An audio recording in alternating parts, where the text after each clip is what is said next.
Now we will see how to make web page with MS Word. Go to File menu. And then Save as pane.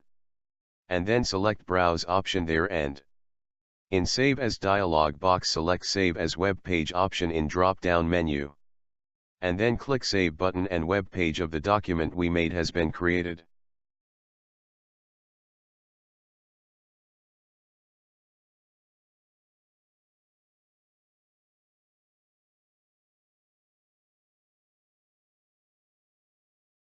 This is the web page layout of our document. We can edit our web page and then we will save it.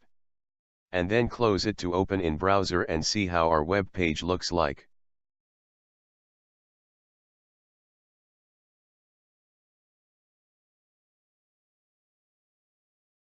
Now we will open the web page we created.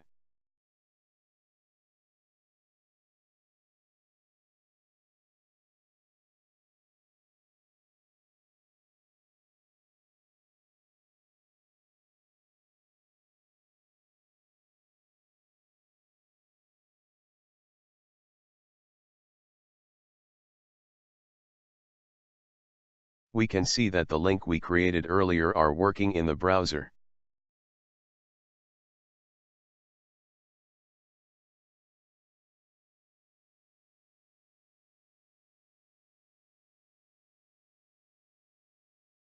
Thanks for watching. Please like the videos and also subscribe the channel so that you do not miss these tutorial. Namaskar.